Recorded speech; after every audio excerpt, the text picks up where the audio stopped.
January 22nd, 1990. Along the old scenic highway in the Columbia River Gorge near Portland, Oregon, a student out cycling stumbles across a woman's body, discarded in the woods just to the side of the road. When police arrive at the scene, there is no doubt that she has been murdered. Her bra and pants have been pulled aside, exposing her body, and the rope used to strangle her is still tied around her neck. The position of her body indicates to them that she has been murdered elsewhere and dumped at the location. But they discover no clues or evidence as to who might be responsible.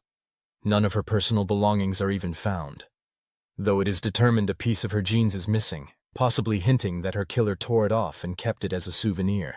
Before long, her autopsy confirms what they already suspected.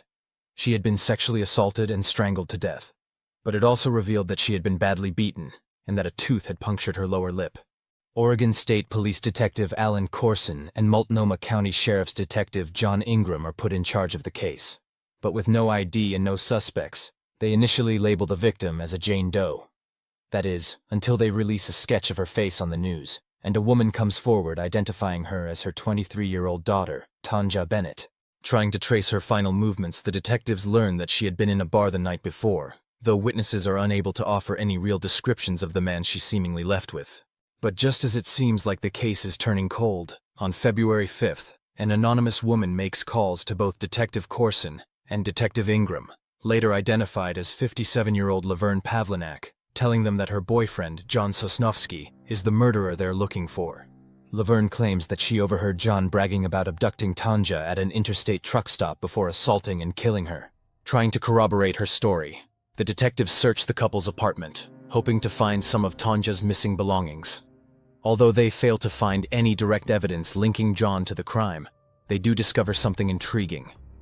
An envelope addressed to him with the phrase, "T. Bennett, a good piece," written on the back.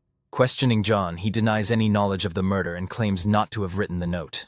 He even offers to take a lie detector test to prove his innocence to them. But when he takes the test, he fails it.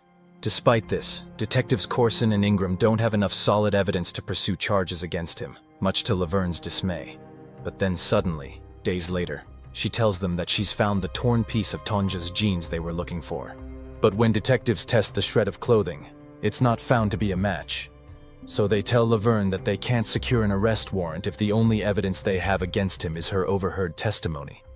Then, suddenly, she changes her story and shockingly confesses that she had actually been present at the murder herself and had even helped dispose of the body. Her account is vivid, detailed, and devastating.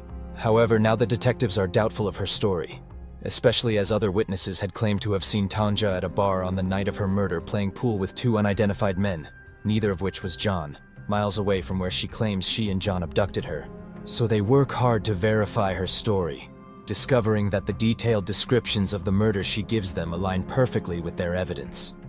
They even drive her out to the area where the body was found, where Leverne points out the exact place the body was dumped, a detail they are convinced only someone involved in the crime could possibly know. So with this new information, both John and Leverne are arrested and charged with the murder of Tanja, with reporters showing shock that not only would a couple commit such a twisted crime together, but that Leverne herself would be the one to implicate them both. At her trial in January 1991, however, Leverne changes her story once again. On the stand, she claims to have fabricated the entire thing using details she had read in newspapers.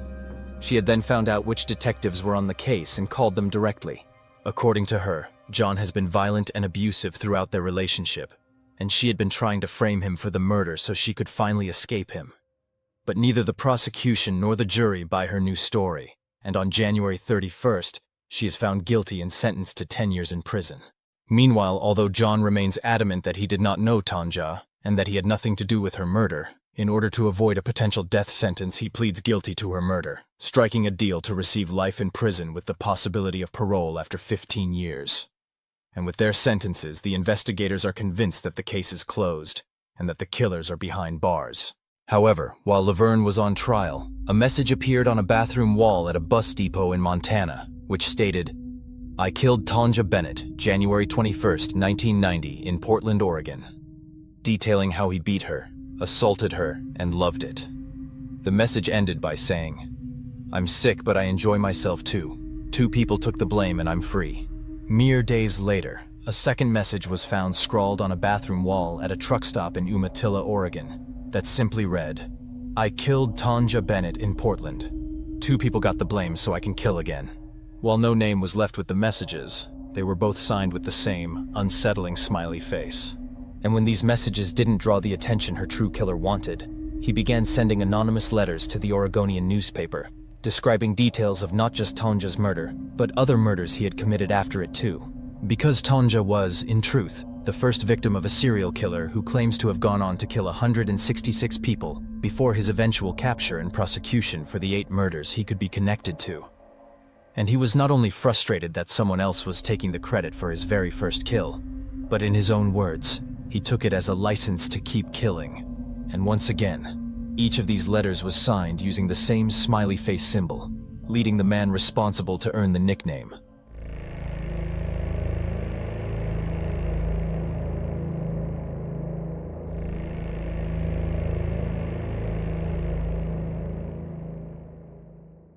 On January 21st, 1990, it was a typical winter day in Oregon.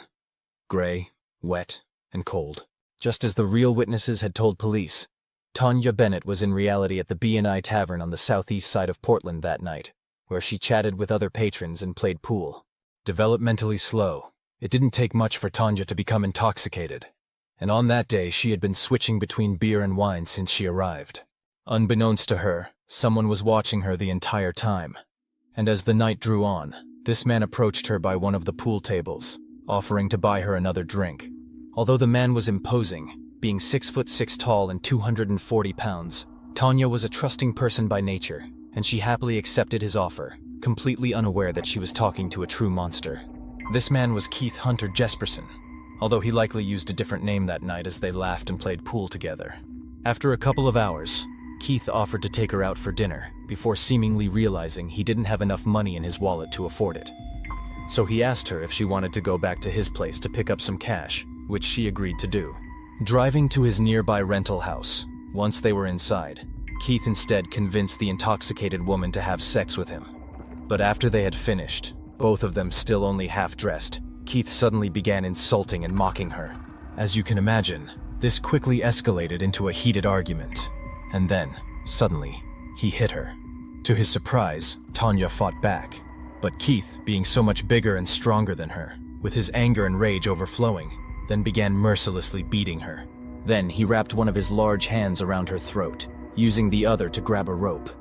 And without hesitation, he looped it around her neck and pulled on it until she stopped struggling, stopped breathing, and her half-naked body collapsed to the floor. But rather than showing any sort of panic or rush to deal with her body, Keith instead left it in the room and drove back to the B&I Tavern, where he continued drinking and chatting with patrons as if everything was perfectly normal. When he returned to the house later that night, he placed Tanja's body in the front seat of his car and calmly drove out of the city, toward the Columbia River Gorge, sticking to the dark and winding scenic highways. Eventually, he pulled over in an area hidden by trees where there was no traffic, opened the car door, and dragged her body to the edge of an embankment, where he discarded it like a piece of trash. Leaving the scene, he flung her Walkman out the window on the highway and drove to a truck stop in Troutdale, where he drank coffee into the early hours of the morning, adding to his cover story, should he ever need it. At sunrise, he drove along the Sandy River Highway and tossed her purse, including her ID, into the brush near the riverbank. Days later, when her body was discovered by the road, nobody made any connections to Keith, and by the following month, 2 other people were arrested for the murder. While they sat in jail, he was free to travel across the country unnoticed, hunting for his next victim. And so began one of the most horrific serial crime sprees in Oregon's history. Keith Jesperson was born in Chilliwack, British Columbia, Canada, on April 6, 1955, to parents Leslie and Gladys Jesperson, as the middle child of 5. From a young age, Keith was bullied and ridiculed at school due to his large size by both his peers and even his 2 brothers, who gave him nicknames such as Monster Man and Igor, leading him to become increasingly shy and isolated. His home life wasn't much better, as his father, Leslie, was a domineering alcoholic who was regularly violent and abusive towards his family. Compared to his siblings, Keith felt he received little attention from his parents, and the attention he did receive was almost entirely negative. So, feeling ostracized, he frequently got into trouble, which led to his violent father beating him with a leather belt and even electrocuting him at times as punishment. Isolated from his family and bullied by his peers, by the age of 5, Keith was already showing signs of his violent tendencies. Like many other future serial killers, he began torturing and killing small animals.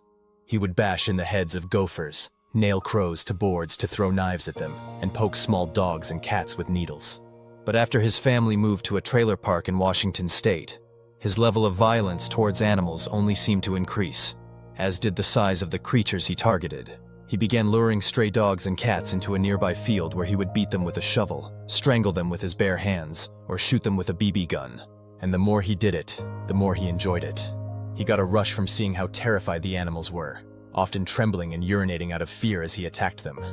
But most of all, he enjoyed the power he felt as he watched the life drain out of their eyes. He also developed a fascination with setting fires, which, as I'm sure many of you already know, is another common trait shared among future serial killers. At age 9, Keith got into an altercation with a woman, calling her crude names and leading to her older son beating and kicking him. When his father found out what had happened, he then proceeded to beat Keith himself until he wasn't physically able to scream anymore. However, a potentially major turning point in Keith's life happened around the same time, when he slammed a cat down into the pavement near his trailer before strangling it, which was witnessed by his father.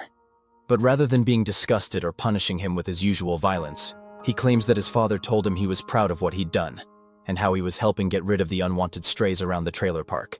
If true, I'm sure being given approval for his violence by a father who otherwise dismissed, neglected, and abused him must have caused his young mind to build a connection between violence and reward. According to Keith himself, all this did is spawn in me the urge to kill again. I began to think of what it would be like to kill a human being. The thought stayed with me for years. By the time he was 10 years old, Keith acted upon this all-consuming thought when he attacked a school friend called Martin, after being blamed several times for things Martin had done. But this wasn't a typical case of children fighting. Keith beat Martin until he was unconscious, and was only stopped when his father pulled him away. He would later claim he would have killed him if he hadn't been stopped. Less than a year later, a bully pushed Keith's head underwater while they were swimming at a lake. In retaliation, Keith returned later, grabbed the boy, and held his head underwater, attempting to drown and kill him. But once again he was stopped when an adult intervened, this time a nearby lifeguard. Soon after, Keith began shoplifting, though was never caught or charged for it, and found that it failed to give him the rush he'd always gotten from killing animals. He also began experimenting with explosives, such as pipe bombs, leading to him committing his first violent crime against an adult, when he shot an arrow with an exploding tip at one of his teachers. Throughout high school, still being bullied for his size, Keith struggled to make friends and often spent time alone. His peers claimed that he behaved erratically, swinging from being overly kind to overly cruel, leading them to wonder if he was in control of his actions and accuse him of having brain damage. Similarly, Keith never had a romantic relationship, being rejected by every girl that he pursued. Though according to him, he lost his virginity when he was 14, in what he later described as an assault on a similar-aged girl. He never attended any of his high school's dances or proms before his graduation in 1973. And he chose not to attend college, having been among the lowest achievers at his school, as his father told him he would not be capable of succeeding in such an environment. Despite this, he did enter a relationship with a young woman called Rose Huck after leaving high school. And by the age of 20, the couple had gotten married, going on to have 3 children together, Melissa, Carrie, and Jason.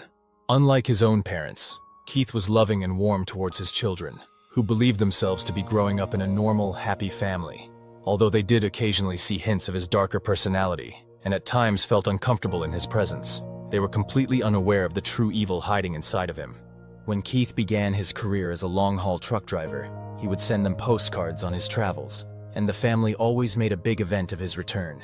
Keith would come home with pockets full of change and trinkets for his children, who would race to greet him, eager to be the first one to dig through the tiny treasures he'd brought back for them. He also shared with them his dream of one day joining the Royal Canadian Mounted Police, something he had thought about since he was a child. As far as anyone could tell, Keith was a perfectly normal and loving father and husband. However, after being married for a number of years, Rose began to suspect that Keith was having an affair when strange women began calling their house. This suspicion created tension between them, leading her to move out with their children and into her parents' home in Spokane, Washington. By 1990, the couple had formally divorced after 15 years of marriage. Following the breakdown of his marriage, Keith moved to Cheney, Washington, and continued to visit his 3 children between his trucking jobs. But needing a change in his life, Keith finally decided it was time to try and make his dream of joining the Royal Canadian Mounted Police a reality. He was accepted into their training program, and finally thought he was on the path to achieving his lifelong goal. But during a rope climbing exercise, he suffered a serious injury that brought everything to a halt. He was dismissed from the program, and in that singular moment, his dream was over before it even began. Rejected by his family, his wife, and now his dream job, Keith found himself consumed by anger and resentment, and the violent urges from his youth began bubbling back to the surface, though in truth, they had never really gone away. Even when he was pretending to play happy families, Keith continued torturing and killing animals whenever he got the chance. In one instance, for example, his daughter Melissa found a litter of stray kittens in their basement. Keith took the kittens from her, hung them from a clothesline, tortured them, and discarded their dead bodies in a field. Because Keith never stopped craving the rush he felt from seeing the life fade from an animal's eyes. Earlier, I quoted Keith talking about how he was consumed by the thought of killing a person after his father showed approval of him murdering a cat. But I didn't actually finish the quote. This was what he said in full. "All this did is spawn in me the urge to kill again. I began to think of what it would be like to kill a human being. The thought stayed with me for years, until one night it happened. I killed a woman by beating her almost to death and finished her off by strangulation. No longer did I search for animals to mistreat. I now looked for people to kill. And I did. I killed over and over until I was caught." That woman was Taunja Bennet, and not long after murdering her, Keith was driving in the same area with his eldest daughter, Melissa, when he casually told her that he knew how to kill someone without leaving a trace. No fingerprints, no footprints. While Melissa thought the conversation was strange, she assumed her father was just messing around and teasing her. And then, she thought nothing more of it. At least, not for a number of years. Not until she realized that what she knew as her loving father was actually just a mask being worn by a monster. During Leverne's trial for the murder he had committed, Keith grew increasingly frustrated that someone else was getting the credit for his very first kill. So he began writing messages on bathroom walls at truck stops in Oregon and Montana, claiming responsibility for the murder and signing them with a smiley face. However, despite being known during her trial, these messages were not allowed to be introduced as evidence, and the detectives dismissed them as the acts of a prankster. After all, they believed they had evidence tying Leverne to the murder, and John had actually confessed to it to avoid the death penalty. So as far as they were concerned, they knew who had killed Tanja. While Keith has argued that he felt emboldened by their imprisonment, seeing it as a license to keep killing, it seems clear that he, like many serial killers before and after him, craved attention and notoriety. He wanted everyone to know they had the wrong people in jail, and that he, the real killer, was still out there.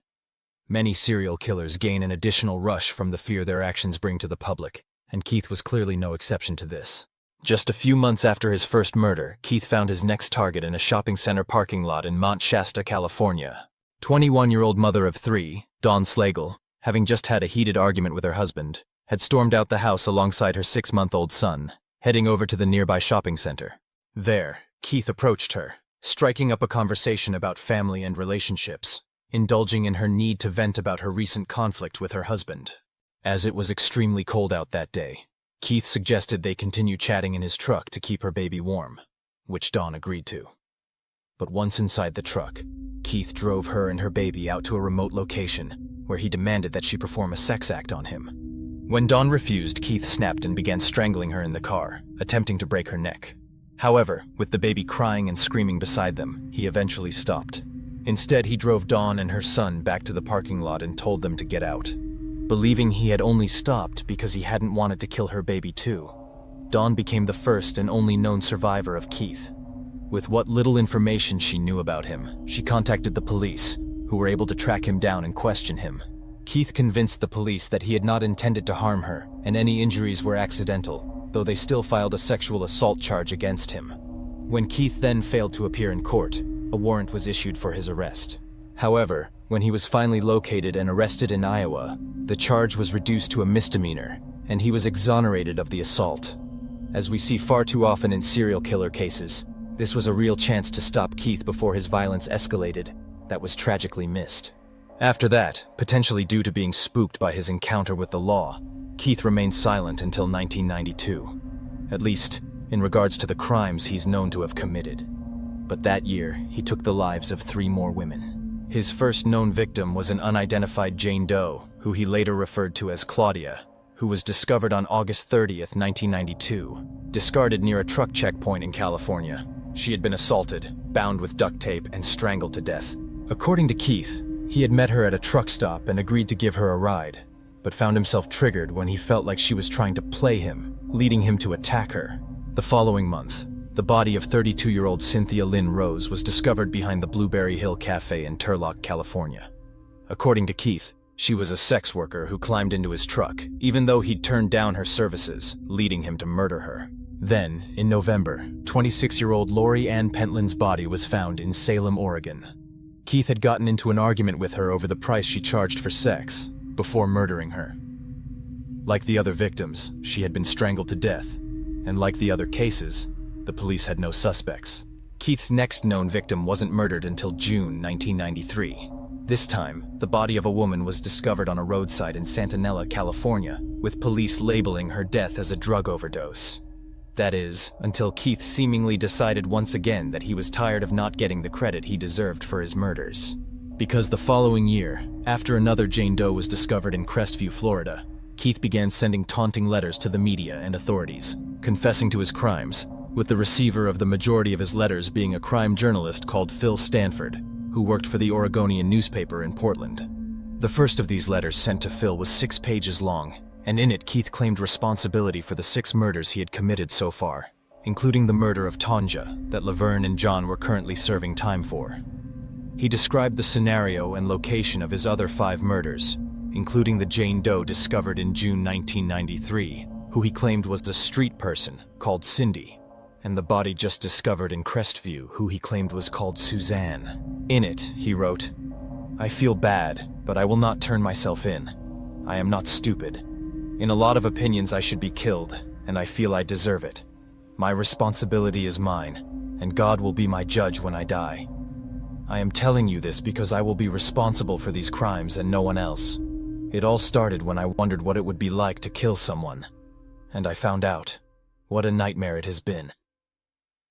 Even though the letter seemed to indicate a sense of remorse from Keith, he finished it by saying ominously, "Look over your shoulder. I'm closer than you think." Written in the same awkward handwriting as the graffiti found years earlier, and bearing the same smiley face signature, authorities had no choice but to take the letters seriously, especially as they aligned perfectly with open cases that they had, and mentioned details, such as the use of duct tape, that had never been made public. Because each letter featured the same creepy smiling face, Phil began labeling the unknown author the Happy Face Killer. But despite these letters, the authorities had no way to trace them back to Keith. At least not yet. And if he really did have any remorse, it didn't stop him from continuing his killing spree. Because by January 1995, he murdered again.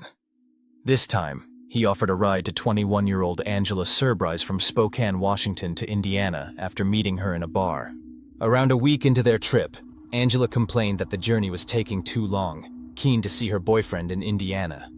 Irritated by her comments, Keith once again snapped, assaulting her before strangling her to death. He then strapped her body to the undercarriage of his truck, dragging her for miles in order to, in his own words, grind off her face in prints. This was because he had allowed her to use his credit card at one point during their journey to call her father, and he was concerned it would lead to him being identified if authorities found her and traced the call. Her body would not be discovered for several months, until Keith himself gave details about where to find it in Nebraska. But by this point, Keith had grown arrogant, openly confessing his crimes to the press and mocking the police, believing nobody was even close to identifying him, let alone catching him. And this led to him making a fatal mistake. On March 10th, 1995, Keith turned on his own girlfriend, 41-year-old Julie Ann Winningham, after convincing himself she was only interested in him for his money. Like with the other victims, he assaulted her before he strangled her to death in his truck, this time in Washougal, Washington. Afterwards, he dumped her body in an embankment off Highway 14. But unlike his other victims, Julianne had a very direct connection to him, and this led the authorities straight to his door. Julianne's body was discovered the following day, with the case being handed over to Detective Rick Buckner from the Clark County Sheriff's Department. Given her body was dumped in a remote area and had been strangled, just like the victims of the unidentified Happy Face Killer, Detective Buckner was determined to pursue any and every lead, no matter how small, in the hopes of potentially identifying a serial killer. And it didn't take long for him to find a lead. Julianne had recently started dating a trucker called Keith Jesperson, after meeting him at a truck stop in Utah, where he gave her a ride back to Washington. He even found his name on a receipt in her car, implying he had been with her recently. However, given Keith worked as a long-haul truck driver for a company that operated across multiple states, it was challenging to track him down and speak to him. So in order to locate him, Buckner and his team coordinated with his employer, who provided them with his whereabouts and his delivery schedules. Learning that he was going to make a stop in New Mexico before heading on to Arizona, Buckner and his partner flew out to intercept him. On March 22, 1995, they caught Keith off guard in New Mexico and brought him in for questioning at the local sheriff's office, where they collected blood and hair samples. But over an intense 6 hours of interrogation, Keith offered them next to nothing. He admitted to being Julianne's ex-boyfriend, but denied any knowledge about her death. Instead, he told them that the last time he saw her they had argued, and she stormed out of his truck, and he didn't know where she went after that. However, Detective Buckner began to feel something wasn't right as they spoke. Keith never once asked him about what had happened to Julianne, nor did he express any shock or concern about her death. But with no solid evidence against him, he had no choice but to release him. Before heading back to Washington, Detective Buckner gave him his card, telling him, "Call me in a week, and either I'll take you out of my investigation, or put you into it." Keith assured him he would call, but Buckner wasn't optimistic about his chances of admitting to anything. Continuing his route to Arizona, Keith claims that he tried to take his life 2 nights in a row, knowing it wouldn't be long before he was caught. He swallowed large doses of sleeping pills both nights, but was unable to keep them down. Whether this is true or not, however, is unclear. On March 24th, he made the decision that he was going to turn himself in. While he claims this was because he hoped it would mean he would get a better deal, given his belief he was going to be caught soon anyway, it's possible it was just another case of him craving attention and notoriety for his crimes. That day, he sat down and wrote 2 letters, one to his children and one to his brother. In the letter to his brother, he shockingly told him, "Seems like my luck has run out. I will never be able to enjoy life on the outside again. I got into a bad situation and got caught up with emotion. I killed a woman in my truck during an argument. With all the evidence against me, it looks like I truly am a black sheep. The court will appoint me a lawyer, and there will be a trial. I am sure they will kill me for this. I am sorry that I turned out this way. I have been a killer for 5 years and have killed 8 people, assaulted more. I guess I haven't learned anything. Dad always has worried about me because of what I have gone through in the divorce, finances, etc. I have been taking it out on different people. As I saw it, I was hoping they would catch me. I took 48 sleeping pills last night, and I woke up well rested. The night before, I took 2 bottles of pills to no avail. They will arrest me today." After posting the 2 letters out, he picked up the phone and called Detective Buckner in the middle of the night, leaving a voicemail that simply said, "You're right. I want to turn myself in." Shocked that Keith had just confessed to him in a voicemail, Detective Buckner arranged to meet Keith back in Arizona, flying out immediately to bring him back to Washington, where he formally confessed to choking Julianne in his truck before using duct tape to ensure she wouldn't wake up and scream. Seemingly regretting how much he had revealed to his brother, though, Keith called him as soon as he had the chance, asking him to destroy the letter he had sent, knowing how incriminating it would be. However, his brother instead consulted with a lawyer, who helped him to turn it over to the police. When his ex-wife and 3 children learned that he had been accused of murdering Julianne, they were all shocked. Refusing to believe it, his eldest daughter, Melissa, went to visit him in jail where, in her own words, "One of the first things he said to me was, 'My best advice is to change your last name.' That's when I knew hands down that he was guilty, because he was advising me to basically go into hiding. because Keith had confessed to murdering 8 women in his letter to his brother. Even though he hadn't yet provided any specific details about his victims, Buckner immediately began contacting law enforcement agencies across the country, asking if they had any unsolved murders that lined up with Keith's trucking routes. This led to dozens of cold cases being reopened nationwide, with Keith's DNA samples being compared to evidence found at various crime scenes involving murdered women found near highways and truck stops along his routes. Meanwhile, Buckner began digging into Keith's background, leading him to discover his disturbing history of animal torture and violent acts as a child, details that aligned perfectly with the profile of a potential serial killer. Although the authorities hadn't yet connected him to any other crimes, while Keith was sat awaiting trial for the murder of Julie Ann in a Clark County jail cell, he couldn't help himself from opening up about his other murders. First, he began revealing details of his murders to his lawyer, getting a rush from finally being able to tell someone every detail of every disturbing thing he had done. Although his lawyer advised him against revealing anything to anyone else, Keith couldn't resist sharing the details of his crimes with other inmates. As you can imagine, those inmates wasted no time passing on what he said to the authorities, including a name he had mentioned: Angela Surprise. Having opened the floodgates, Keith saw no point being coy and decided to give the investigators a formal statement about his involvement in the murder of Angela. He told them that he met her near Spokane, Washington in January 1995, where she asked if he could give her a ride to Colorado to visit her father. However, after arguing with her father on the phone during the journey, she asked if they could change course and go to Indiana instead, where she hoped to see her boyfriend. But on their way, when Angela grew frustrated with how long the journey was taking, getting annoyed at him for resting, he lost his temper and strangled her in a rage, pressing his fist against her throat until she stopped breathing. After killing her, he then slept peacefully. A few hours later, he continued his journey, driving to Nebraska, where he pulled over at a rest stop and tied Angela's body to the undercarriage of his truck, dragging it along the road for 10 to 12 miles. Despite this disturbing claim, Keith explained to the detectives that he had no choice, as he needed to destroy her face and fingerprints so she couldn't be identified, as she had used one of his credit cards to call her father, and her murder could have potentially been traced back to him. Eventually, he dumped her body in a ditch, about 75 feet off Interstate 80 with the rope still tied around her ankles. As it was believed that Angela had been killed in Wyoming based on his account, Sergeant Terry Bolig from the Laramie County Sheriff's Department was assigned to investigate the case and to see if there was any truth to it. Angela had not been reported missing by any of her family, but given she had a transient lifestyle, this wasn't particularly surprising. Tracing the calls made with Keith's credit card, Sergeant Bolig was able to learn they had indeed been made to Angela's father, as he claimed, and when Keith was shown an image of her, he confirmed that it was the same woman he had murdered.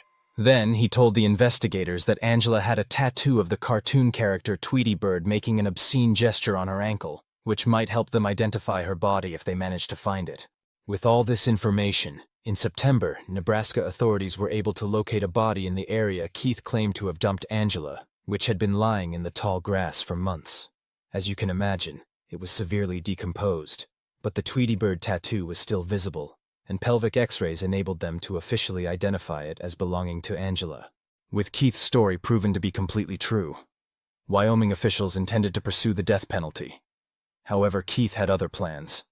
He knew that handwriting experts had just confirmed the handwriting from his confession to his brother to be a match for the handwriting in the Happy Face Killer letters, and he began offering to confess to the other Happy Face murders in exchange for a deal. Given the Happy Face Killer knew specific details about a number of murder cases and mentioned details not released to the public such as using duct tape, which Keith had also used in the murder of Julie Ann, investigators were now confident that Keith was a serial killer with at least 8 victims.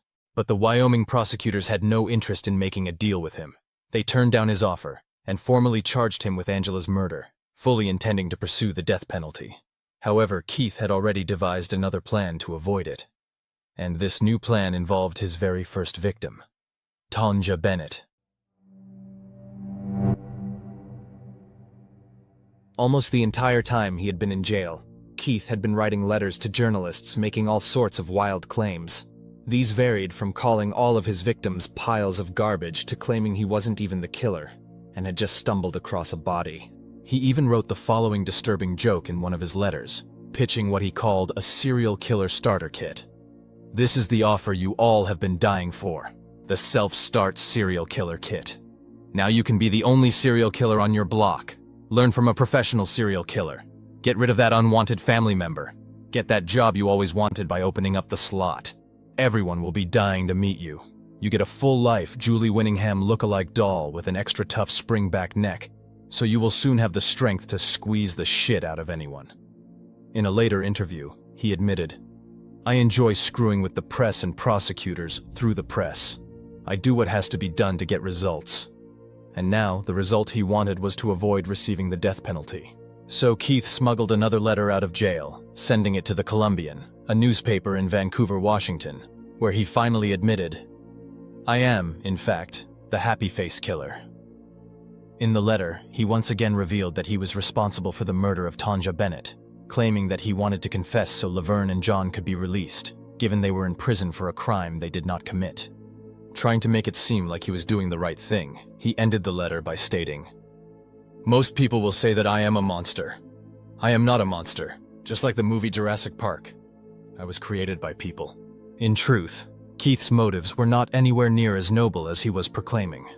He knew that if he could convince the authorities that he had killed Taunja Bennet and pled guilty, he would receive a life sentence in Oregon, where the death penalty hadn't been enforced since the early 1960s. This would then make it close to impossible for the Wyoming prosecutors to execute him, given he'd be serving his time in Oregon already. However, nobody was convinced that he was telling the truth by this point. He'd already sent dozens of letters making all sorts of bizarre claims, and determining fact from fiction was becoming increasingly difficult for the prosecutors. With the police and prosecution who handled Tanja's case openly calling him a liar, Keith then made his next calculated move. He told them that he could prove he was guilty. Following Keith to a patch of brush near the Sandy River, detectives were able to locate Tanja's ID and purse where he dumped them, which had remained hidden and untouched for years. He also gave detailed descriptions of everything that had happened that night, which perfectly aligned with the evidence and the witness testimony.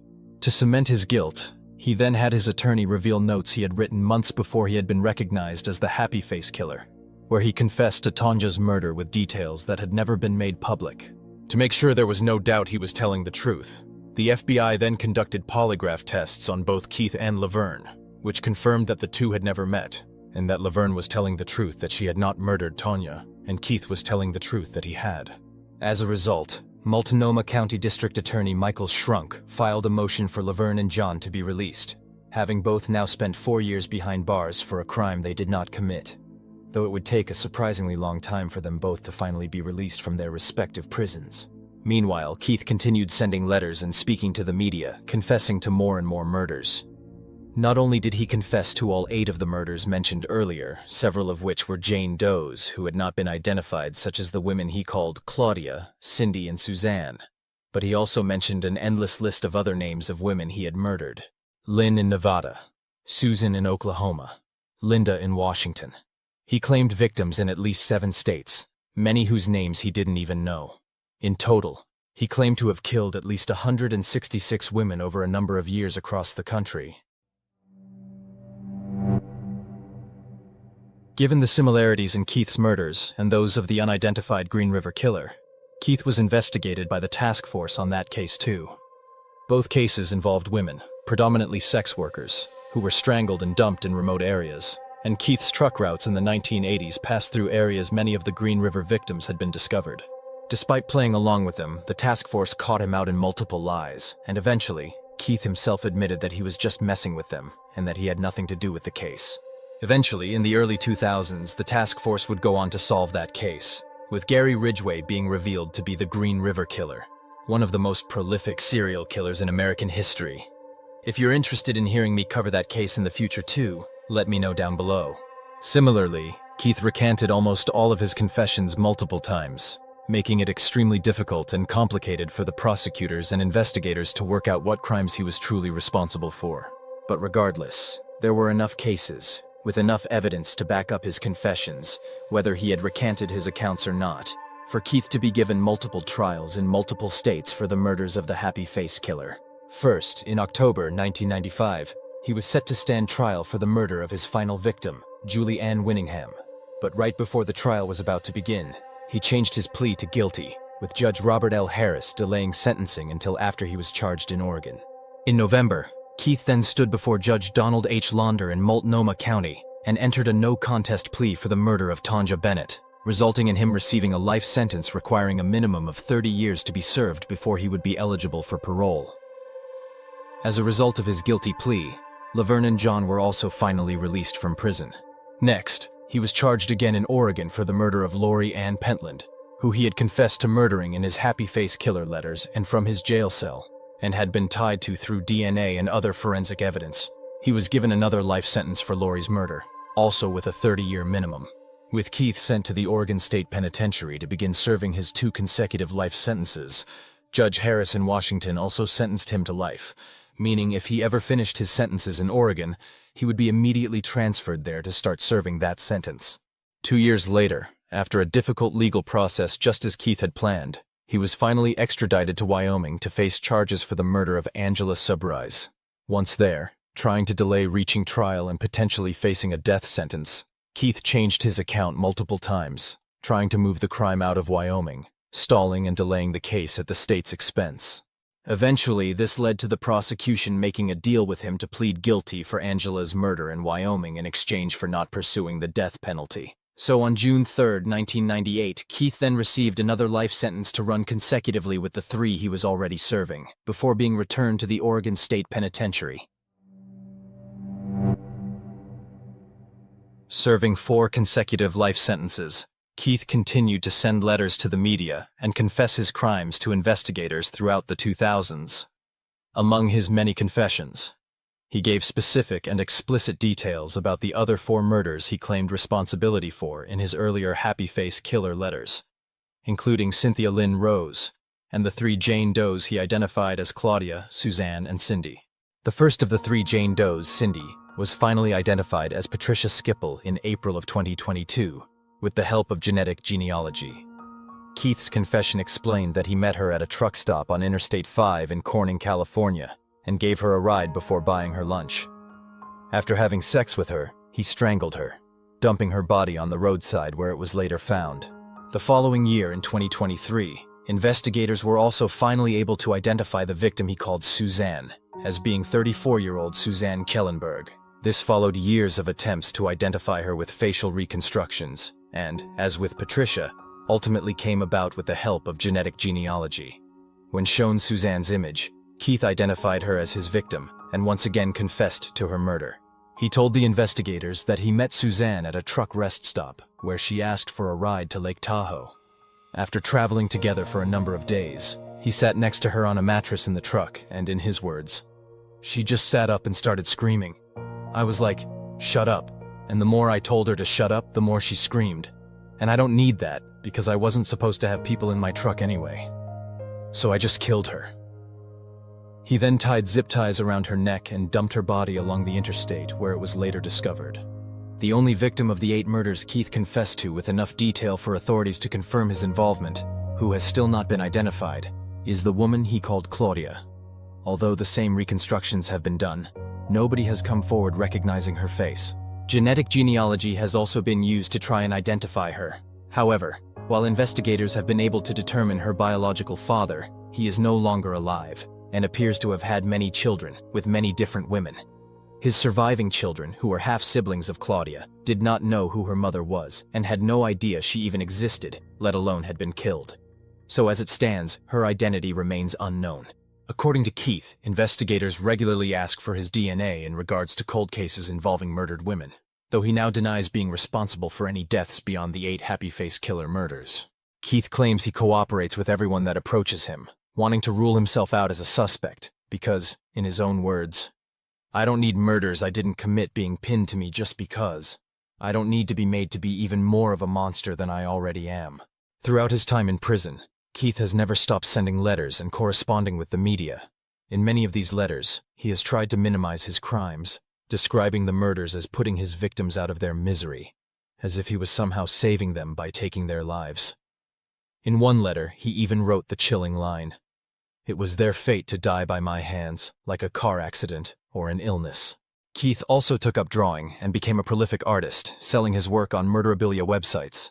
However, in a recent letter he sent to the Oregonian, who he has never stopped corresponding with, he claimed he had been banned from selling his artwork after an agent helping him out had broken prison rules in some manner. While Keith's two youngest children chose to live private lives, his eldest daughter, Melissa Moore, went on to speak publicly about her father's crimes, ultimately becoming a writer, a true crime journalist, and an advocate for victims. After having her own children, Melissa found herself struggling to answer their questions about why she didn't have a father of her own. Initially, she had not wanted her children to know anything about Keith, but when she realized that was impossible, she decided to try and reclaim her own story, rather than bottling it up and keeping it as a secret. This led to her appearing on the Dr. Phil show in 2008 to publicly discuss her past. While initially she felt shame talking about her father, she ultimately came to see it as a necessary part of the healing process. She consequently went on to write a memoir about her life, published several other books, and even made a podcast about her experiences with her father, which she called Happy Face. This same podcast became the inspiration for a recent Paramount Plus TV show, also called Happy Face. In the show, a fictionalized version of Melissa has her life turned upside down when her father, played by Dennis Quaid, offers to reveal details about a ninth victim, but only if it's directly to her. Having only seen her father a single time after that first prison visit when she realized he was guilty, Melissa received a letter after her first book was published, where Keith stated, "I don't want the world to judge me as a dad. I was a great dad. My only mistake was my 8 errors in judgment." In an article online, Melissa responded by saying, "He's talking about murders. He's calling them errors in judgment. That's the way he sees things. How can anyone, even someone as close as a daughter, continue to have a relationship with a person who so completely lacks honesty and compassion?" Melissa has also maintained relationships with the families of some of her father's victims, and has publicly advocated for him to receive the death penalty on their behalf. As of right now, in 2025, Keith is 70 years old and remains incarcerated at the Oregon State Penitentiary, serving multiple life sentences, with the earliest date he will be eligible for parole being in 2063, at which point he would be around 108 years old if he was still alive. In his many, many letters, Keith has lied and changed his story so often that it's difficult to know if he's truly responsible for any murders beyond the 8 that have been confirmed. Like many serial killers, he seems to crave attention and notoriety, and pretty much from the get-go has been desperate for people to know who he is and what he's done. And also, like many serial killers, his own arrogance and ego is ultimately what led to his eventual identification and arrest. I imagine Keith will continue writing letters and telling lies until the day he finally dies in his prison cell. Alone, unloved, and just another unremarkable killer who believes he's way more important than he truly is. And with that, our exploration of the Happy Face Killer comes to a close. As always, thanks so much for watching. If you found this video interesting, don't forget to like and subscribe and drop a comment down below to let me know your thoughts on the case, and to of course also appease the algorithm gods. I really appreciate each and every one of you who watches my videos and chats with me in the comments section below. So until next time, you have been watching The Mystery Abyss.